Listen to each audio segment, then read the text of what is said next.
Welcome back to another exciting, engaging, exhilarating, educational, inspirational episode of Coffee Break. I'm your host, Trevor Macy, here with my co-host, Juan Rebolledo. Juan Rebolledo, you left me speechless. I did. With that introduction. I have that effect on people, Juan. Yeah, apparently.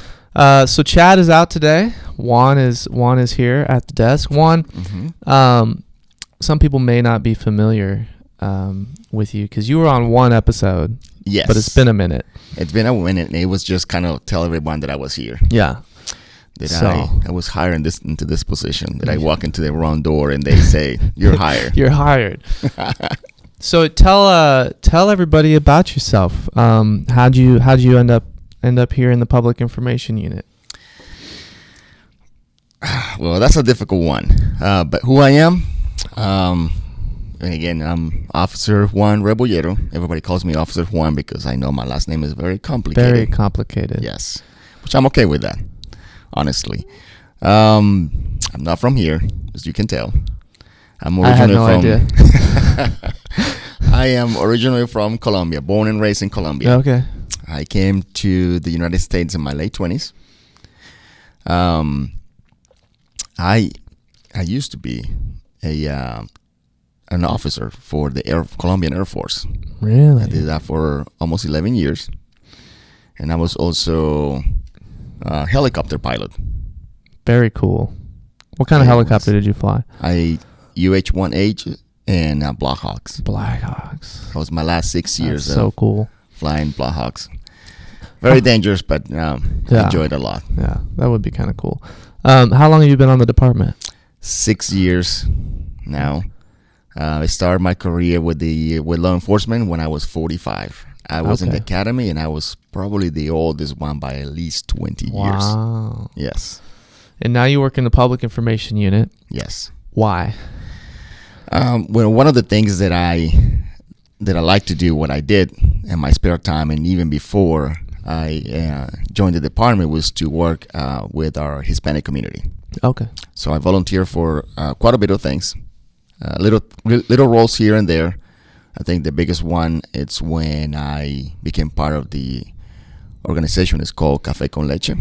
Café con Leche. Café con Leche. Coffee with milk? Coffee with milk, yes. Okay, Perfect. I got it. So this group of women and men, basically we now spend many months of the year planning an event that is focused to education and health. Mm-hmm. So it's a health fair that we do every year. Of course, we have to stop during the pandemic, but we provide different services to the Hispanic community. We make sure that everybody that is there either has a translator or speaks Spanish, because that's the main focus.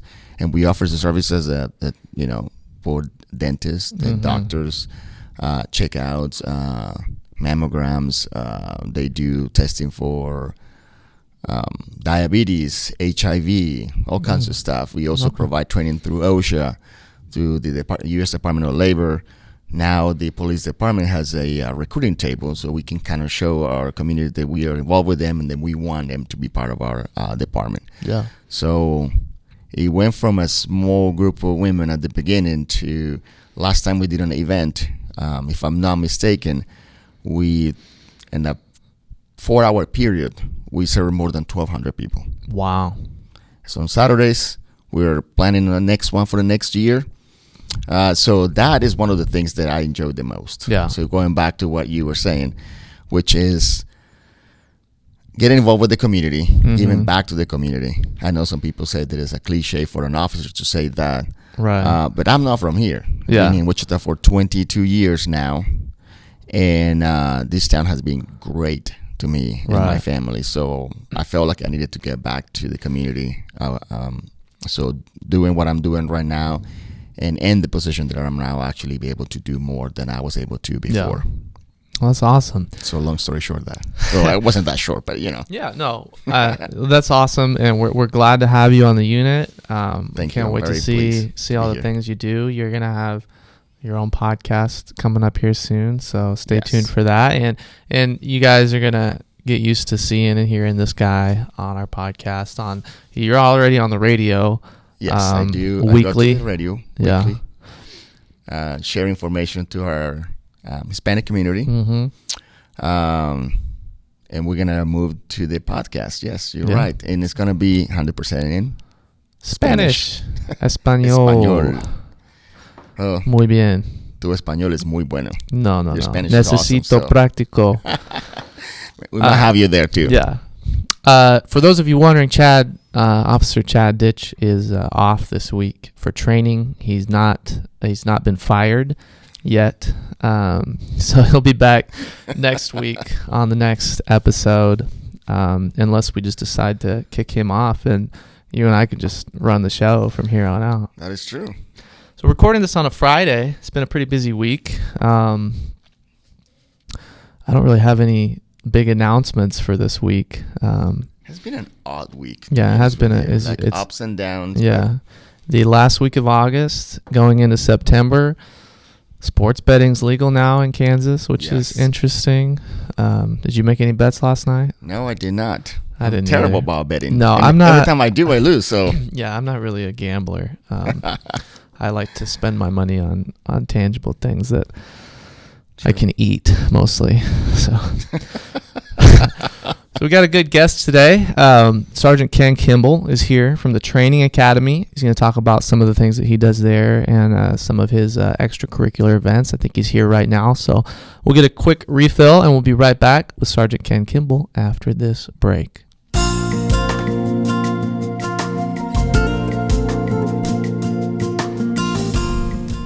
We are back with Sergeant Ken Kimble.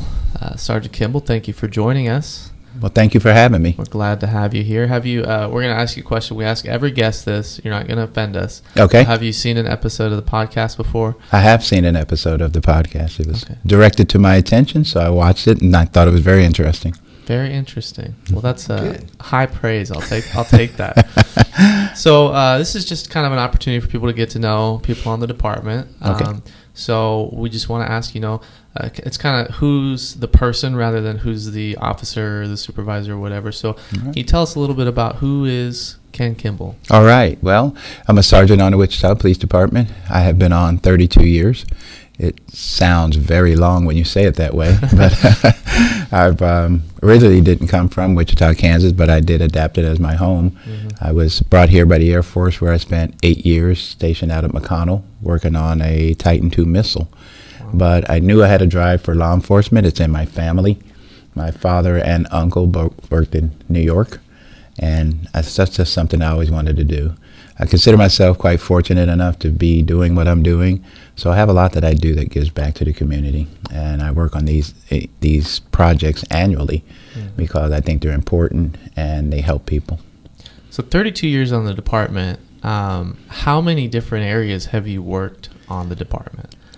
I've worked just about everywhere. Okay. Started on patrol. I worked east side, and then a new North Station was built, and I was part of the initial crew that moved into the patrol North Station. Okay. There's some interesting artwork in that building, Yeah. and my daughter drew a picture that's still hanging up in that building today. Oh, wow, that's awesome. So that is kind of cool. Interesting. So, yeah, I love night shift. I stayed on nights for 25 years. I spent my longest amount of time in the West Bureau, but I've worked on all 4 bureaus. I've been South twice, East, and West Side. But I did go undercover for a while in the narcotics section, which was highly interesting considering how popular I am. And I'm not tooting my own horn for popularity, but a lot of people know who I am. Right.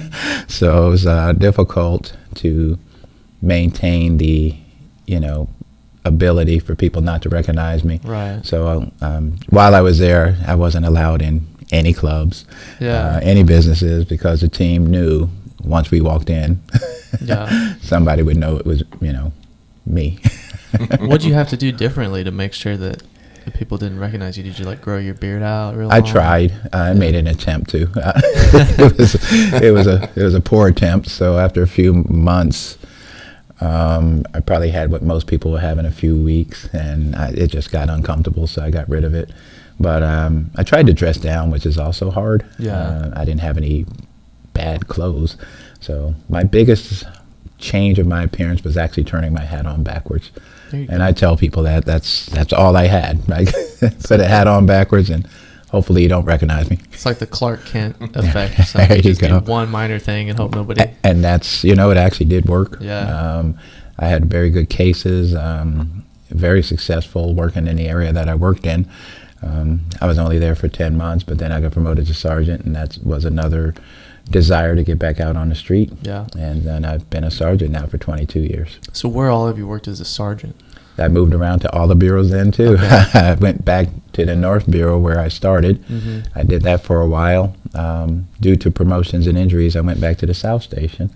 And I was actually working in Patrol South when Old Town became Old Town. Oh. So I was one of the earlier supervisors working that area when they were growing the entertainment district. Mm-hmm. And then I got a chance to go out west, and I actually stayed there for quite some time. But my last year on the street was east. Yeah. So as a sergeant, I've been everywhere. Then the training position came up as a training coordinator for Wichita Police Department. It was very interesting and intriguing. Mm-hmm. And I thought after 25 years, it's time to try something different. Yeah. So I've been at the academy now since then. How long has that been? Sorry. I got there in 2015. 2015. So it's okay. That also seems long now that you say it that way. But and then I have a lot of things that I do there that aren't something that people are very aware of. Right. Not only do I do the in-service training coordination, but I also have the Citizens Police Academy. Mm-hmm. I also have the Citizens Police Academy Alumni Association, who meets monthly.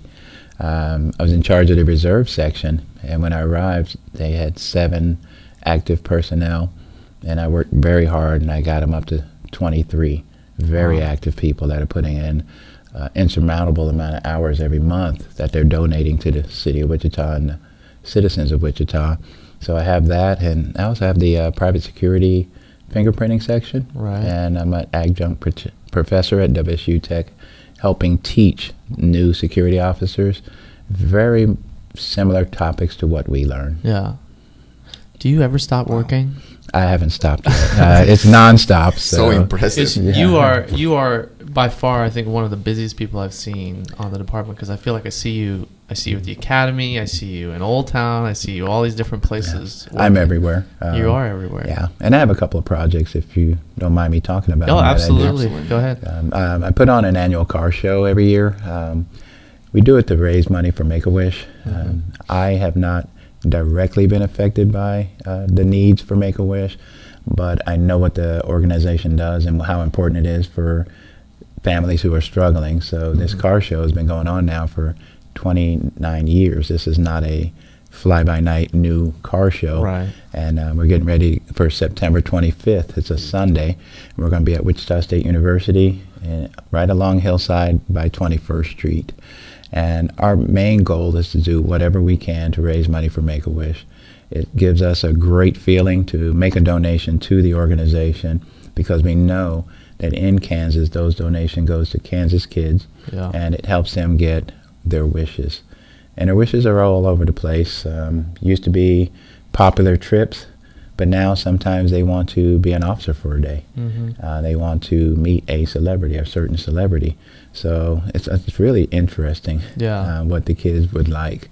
So that's one of the projects that I do, and it's just near and dear to my heart, and I enjoy doing it. It's a lot of work. Yeah. Don't get me wrong. It's a big event. An awful lot of work to put a car show together. How many cars do you typically have at that car show? We average 100. I made some additional contacts this year, so I'm hoping to have more. And with an average of about 100, we do pretty decent on what we are able to donate. Right. And a lot of it depends on weather, because it's an outdoor event.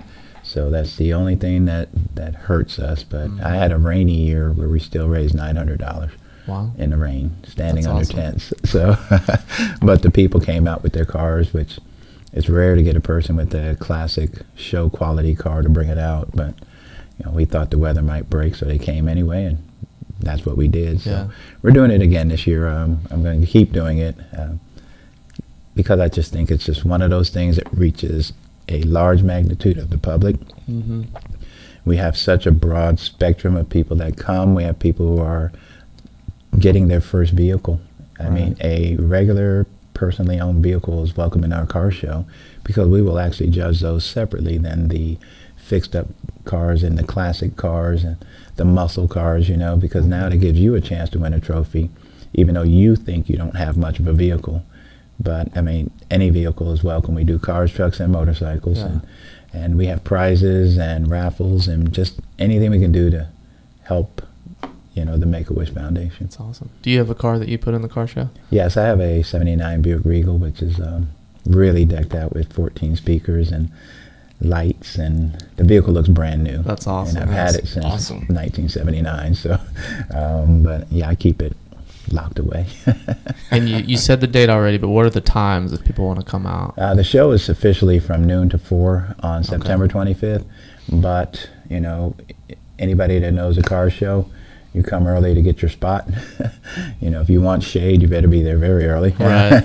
If not, you're going to be out in the middle of the parking lot where there are no trees. But you know, it runs from 1 to 4. We start giving out trophies at 4 o'clock. There'll be food there, games there for kids. It's a family event, so people come and spend a day with us. Awesome. And if people want to register their cars, is there a deadline to do that? Is it already passed? Or? No, we do it day of show. Okay. We tried pre-registration, but there's a lot of moving parts involved in that. Yeah. It's just so much easier to have them do it.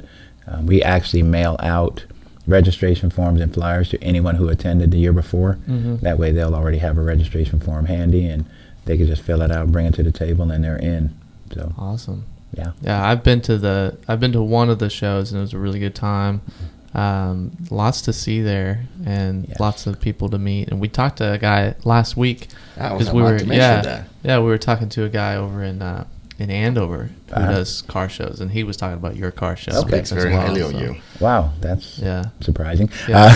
And this is a guy that goes to shows all over the country and stuff. So. One of the things I like about the show is the fact that it's been in the same place all these years. Mm-hmm. It's an annual show.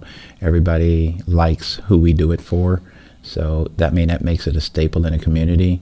I've been asked to move it several times to different locations. I've had locations offered to me. Mm-hmm. But being in the community at 21st and Hillside, I think that's a underrepresented neighborhood.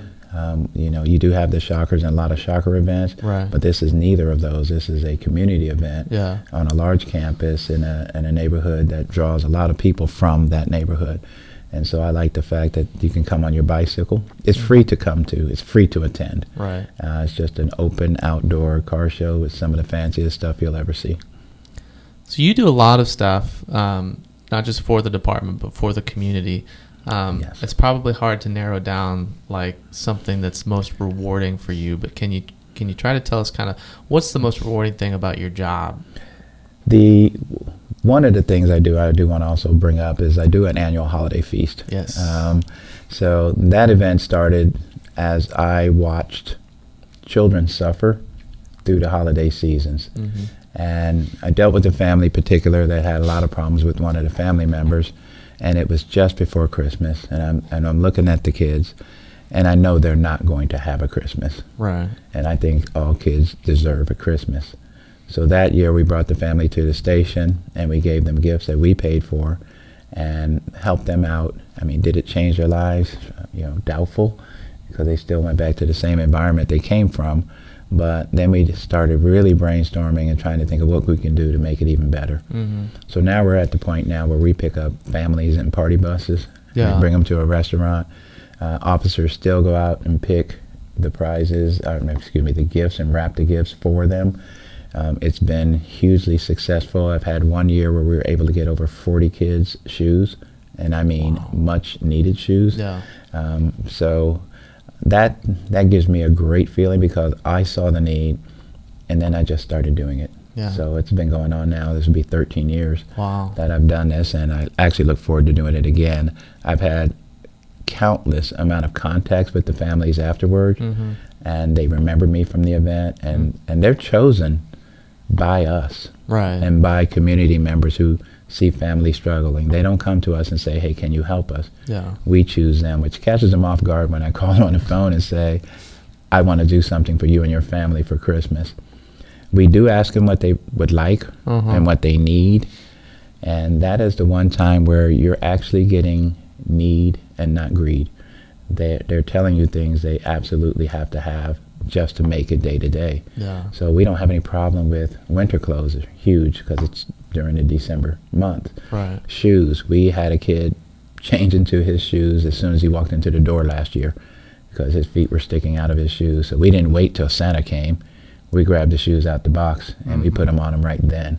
So that's rewarding. I came from an inner city. I see what that's like. I've been on the street for so many years. I see what that's like.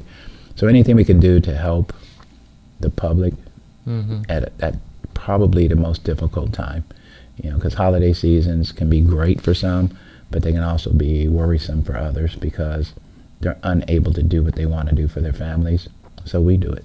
That's just simple as that. We all chip in, we all shop, we all wrap, and we do everything we can to make sure they have a great day with police officers here in Wichita, and then that carries on to their futures. So that's one of the biggest things. That's awesome. That's impressive. I love that we have the ability as a department to identify these people in the community that have these problems and try to find solutions to help them out, even if it's just a little bit. That's one of my favorite things we do. One year I actually did 2 adults who I've come in contact with over the years. They've attended the car show. And then when he was stricken with cancer, it just made it rough for them. And that was the first time I just had a couple come to the holiday feast. They had no kids, but their needs were no different. Their needs were exactly the same. They needed the clothes, they needed food. We provide them with buffet style food, and we send them home with a holiday meal. A lot of times it's a fully cooked turkey and ham and desserts and sides. So, not only are you with us that day, when you go home on Christmas Day, you have another, that's why I call it the holiday feast. So if people want to get involved with any of your events, how can they get a hold of you? They can email me. It's great. That's a good source of contact. I'm at Kimble, which is KKIMBLE at wichita.gov. We have an outpouring of support from the community. I have volunteers from the Citizens Police Academy that come and help and make these events happen, because I can't do it by myself. I'm one person, and as you mentioned earlier, I'm quite busy. But it's okay. I don't mind. My family's involved. We all feel just so much better when it's over, and we all just know that we did something that helped someone. So to us, that's very important. You touched a little bit on the Citizens Police Academy. For people who don't know, can you talk a little bit about what that is? Yes, that is. That does. That turned out to be more of a wonderful program than I expected. Citizens from the community will sign up. We allow them in the class. We allow most of them in the class. There's some that we just can't have in our class because of things that are going on in their lives. But this is the biggest opportunity to learn about the Wichita Police Department and the Sedgwick County Sheriff's Department than you even get in the academy. And I tell them this on day one: you're going to learn more in 13 weeks than we learn in 24 weeks. Because in 24 weeks we learn how to do the job, but for them, they're going to find out what happens after the report was taken, what goes on at the jail past the booking desk, how is 911 actually operating, how do we train? We take them out to our range, we let them participate in a simulator, and that is a huge eye-opening experience for most people, because their only contact with police is generally on the news or on TV. So now they get to see it in real time, and they get to participate, and now the decision-making process becomes real to them. Even though they can't get hurt, I see them shaking, I see them get nervous, I see them refuse to go, because just for that moment, they're in our shoes. So the program runs for 13 weeks. We do it twice a year. We just started the fall session 2 weeks ago, so we're coming up on week 3, and they're going to learn about use of force. So that's the hottest topic in law enforcement right now. People want to know how, why, when force is used, and we'll have a good presentation on that. And then we'll go to the range, and then a lot of this stuff will start clicking together. But after 13 weeks, you either like us or don't, which is fine. Right. Your opinion is yours to have, Mm-hmm. but we want you to know how things are really done, not the television version. Right. So we actually show some video clips that make them think one way, and then we'll show them another angle of the same video, and they're like, oh wow, that's not what I thought happened. Right. So, we want them to understand, homicide investigations, traffic crash investigations, because it's not magical that we catch criminals. Right. There's a lot of work that goes in, and there's a lot of behind the scenes. And you're in the academy, you don't learn how that happens. Right. You learn to take your report, get it in on time, call in your report, call in your tape, and get the paperwork to the right people. Right. Now, the right people are coming to talk to the Citizen Police Academy to tell them how they do what they do. Yeah, that's awesome. And there's some benefits to being in the Citizen Police Academy too after you graduate, right? You can Yes. kind of help out with some things. Yes, we allow people who've already been vetted to help us with a lot of projects, a lot of functions. One of the biggest is the camera room that Mm-hmm. watches Old Town. That's monitored by Citizen Police Academy personnel. Yeah. The night of the unfortunate incident a few weeks ago, I called the gentleman that was in there right then and told him, hey, this happened. Now you're a key part of this. Right. And having him up there, having his eyes up there above us, it helps the officers that are in the field. Yeah. Because it gives you several sets of eyes that we don't have Mm-hmm. on the street. So I've had them join the reserve unit. I've had them get on the police department. We've hired somebody from the Citizen Police Academy Wow. consistently the last 4 years. So now that they know so much more about us, they really want to do the job. Yeah. And that's great that we're actually getting new people, Right. class after class. A gentleman that just graduated the last Citizen Police Academy class, it was 6 weeks later he started in a regular Police Academy class. Wow. So it's just great having him. So. Yeah. That's awesome. So same contact if people want to join the Citizen Police Academy, just send you an email. Yeah, send me an email. There's an online application in Okay. wichita.gov. All applications come to myself and Kelly, and we start our list for the next class, and we usually average about 40 people per class. Wow. So there's a lot of interest in what we do. There's a lot of interest in law enforcement. Wichita is very supportive of law enforcement here, and Yeah. they want to learn more, and we ask all of them why they're there, and they all pretty much give the same answer. Yeah. Because they want to learn. They want to find out how they can help their community, help the police department, and most of all, learn what we do. Yeah, that's awesome. Very good. So we play a game on the podcast. I don't know if you've seen the game we play. It's called One Has to Go. Okay? Today, I don't know if you knew this, but it's a very special day today. Today is National Blueberry Popsicle Day. Interesting. Probably one of the most, or the least well-known holidays ever. So today's One Has to Go. We have 4 different popsicle flavors. One of these has to disappear from your life forever. We've got the classic popsicle orange cherry grape. We got the bomb pop. We got the little juice popsicles that cut your mouth when you eat them. And we got the fudge pops. So if you have to get rid of one forever, which one's got to go? Those sticks have to go. The juice ones? The juice, Yeah. yes, they Okay. have to go. Past a certain age, shouldn't be anywhere else. So Really? yeah, when you're young, they're great. Now, there's just enough in there to make you want more. Yeah, So I get that. And they're more messy than they need to be. Yeah, they get sticky. Yes. If you have like a leak in them before you put them in the freezer. Absolutely. But I still I've always liked sucking the juice out and leaving the ice. Leaving the ice Just behind, white. That yes. was my yes. favorite thing when I was Yeah, a kid. exactly. And you said the key words. You Yeah. were a kid. Yeah. Hey, you can Absolutely. you have to grow old, kinda but have you don't here. have to grow up. right? Okay. Yeah, you're true. That's true. I think I would get rid of the classic orange cherry grape popsicles. I don't The ever eat fudge. those. You get rid of the fudge? Yes. You get rid of the fudge. Yes. Why would you just do cannot that? be in a popsicle. It has to be something else. What? Fudge pops are Fudge classic. pops are classic, I know, and but it's that's just the Summer chocolate. days at my grandma's house, she would always have fudge pops yeah. and grape nuts. Oh wow, those You ever are eat great. grape nuts? Yes, Oh, those are man. great. Put some sugar on those. There you go. That's such a good The cereal. fudgesicle, I can't imagine getting rid of that. I mean, Yeah. you do need to clean up after that too. Yeah, those are messy. Get all over your mouth, your hands, and your clothes. Oh, yeah. That's okay but though. Drips That's the okay. joy You're of a absolutely popsicle. right. That's Yeah. the purpose of a popsicle. Hopefully you're outside and you're close to a water source. There you you can go. jump in and wash off. Well, Sergeant Kimble, thank you so much. All right. I know you're a super busy guy. Thank you for taking time out of your day to be on the podcast with us. We appreciate it. No, I appreciate you having me. I'm actually honored that you asked. Well, of course. Thank you very much. Glad to have you. And if you guys want to join the Citizens Police Academy, or you want information on that, or the car show, the holiday feast, email Sergeant Kimble, Yep. kkimble@wichita.gov. We're going to get a refill, and we'll be right back.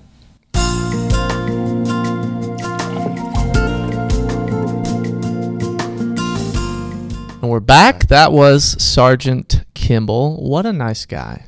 Yeah, what an amazing person. Yeah, an officer. Yeah, I said it during the interview, but I'll say it again. He is like, without a doubt, he's got to be one of the busiest people I've ever known in my life. Because I see him at the academy every day. I see him in Old Town on the weekends working. He's always he's working. there. Yeah, that dude does not stop. And he does a lot of cool stuff for the community with the Citizens Police Academy, the holiday feast, the car show, organizing our mandatory training every year. That is gotta be a nightmare. Oh, yeah, absolutely. I mean, you have to schedule every officer on the department time to train. Pick the topics that are relevant for that year. Yeah. Any training that you have to, enhance or get better. I don't know how he does it. It's a tremendous amount of work, and the thing about him is he always seems so just chill, calm. Like he never looks stressed. No, I'm jealous. Even when he walks, when he talks, when he moves. Because I get stressed out just having like 3-4 things on my plate on a given day, and I'm walking around like, oh, but like he's just so chill, and he's chill to talk to. Super cool dude. So glad we finally got him on the podcast. I was impressed with all the things that he does. I knew he was busy. I knew about the car show. I knew about the Citizens Police Academy, but holy cow. Yeah. That's impressive. Busy dude. And we didn't touch on his nickname, Tree. Yes. Everybody calls him Tree. Nobody calls him, because there are two Kimble sergeants. So nobody calls him Sergeant Kimble. Right. They always call him Tree, which is an interesting name. But yeah. So if you guys want information on the car show, like we said earlier, email Sergeant Kimble, Kimble, Kimble @wichita.gov. Speaking of emailing, we need questions to answer on the podcast. We didn't have any this week. Interesting. Unfortunately. I didn't check the YouTube comments, though. I probably should have done that because some people ask questions on there. But if you have questions, email us, policeweb@wichita.gov, or you can email me directly, Macy, Macy, @wichita.gov. Ask us questions. We can answer them on the podcast if you have questions about the police department, policing, favorite popsicle flavors, Star Wars characters. Juan, have you seen Star Wars? Heck yeah. Okay. So it's just one of us in the public information unit that is a loser. Yeah. And hasn't watched Star Wars. Just check. I don't know. It just kind of takes me to a different place. A galaxy far away. Yeah. It's so nice to be able to know. Yeah. It's an escapist thing. Yeah. Exactly. That's how I use it. You don't want to watch stuff about real life all the time. Although Star Wars, we don't know that Star Wars didn't happen. You know what I mean? The universe is rapidly expanding. There are infinite galaxies and multiverses, and who knows, You never know. There could be a parallel universe right now where Chad and I are doing the podcast and you're gone for training. Yeah. Or you don't like Star Wars and Chad is the one that likes it. I don't want to be in that universe. That's the dark timeline. Yes. But we're running out of stuff to say. Just going to wrap up this podcast. Stay tuned next week. Chad will be back and we'll have some more happenings in Coffee Break. Thank you guys for watching. Make sure to follow us. Facebook, Twitter, YouTube, TikTok, Wichita Police Department, social media. We'll have all the information you guys need about our department on there. Until next week, goodbye. Thank you. Goodbye.